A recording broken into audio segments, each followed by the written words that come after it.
What was your worst show ever? What was my worst show ever? Oh, so many. How much Well, time let's do just we say have? Yeah. no. Let's just say there's two, but there's two. But if I go up on stage, sometimes my mind will be like, "Remember that show? Remember it? Remember that show that was so horrible? I hope that doesn't happen again." And you're like, "What the? Stop that!" So one of them is okay. It's I've never told anybody this. My friend said, "Why don't you do this big fundraiser? Not a fundraiser, but it's for like the it was for it was just for a club, like a Rotary club, but it was like packed, and it was Future Businesses of America, and it was the whole town." She's like, "You'll get $200. You know, they want you to interact with every single person in the show." So I mean, I researched it. This is a real corporate show. It's my first corporate show. I said, okay. So, and she's like, "If it's not much money." So I'm like, "Well, that's good, because then I get to practice without feeling the stress of it's a lot of money." Mm-hmm.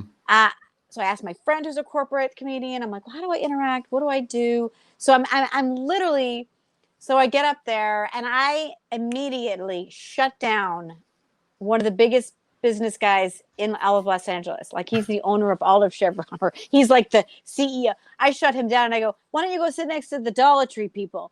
And I was kind of going back and forth, and it was working great. And then all of a sudden, I went to jab at somebody else, and it bombed. And then I was like, "Well, it's so and so and so and so," and then that bombed. And then I started to go, "Let me go to my act."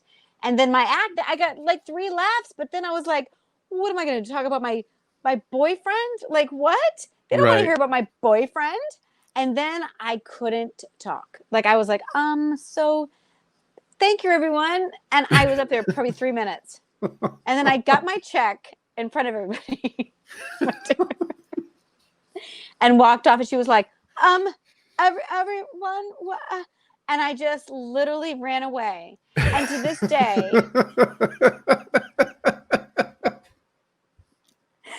this day, though, if I go by that place, which I have to go to work sometimes, I just think, there's that place. There's what I did.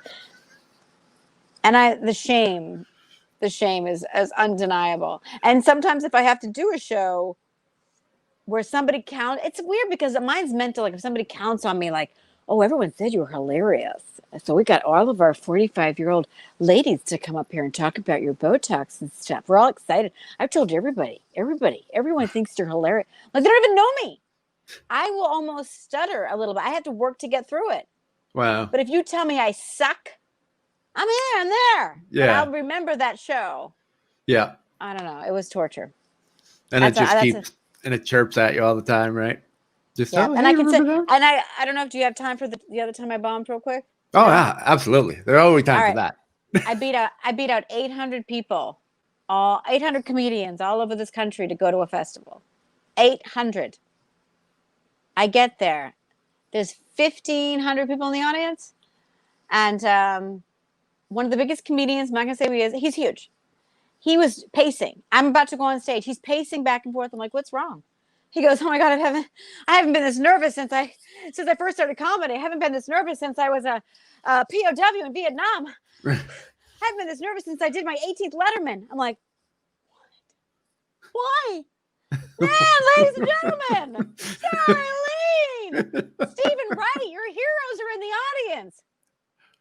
Come on out." I bombed. Oh, no. I stuttered. I was like, what? I got through a couple jokes, and then I got off. I was only there 3 minutes. Wow. I was supposed to be there like 8. And usually that's what I would do. Like, I get scared and I bail because I couldn't, nothing was coming. It didn't matter. I could stay up there for 3 minutes more. But I would be like this. Yeah. Play with my hair in front of 1,500. I still, to this day. But after you do something like that, I will tell you, there's a freedom. Right. There is a freedom of like, and this was me, after I go, if you quit now, you can't get back on. Right. You know what I mean? Yeah. It is like getting, kicked off the horse. The horse kicks you in the face. And then you're like, you don't get back, right back on this horse. Right. You will forever be the person that was kicked in the face by the horse.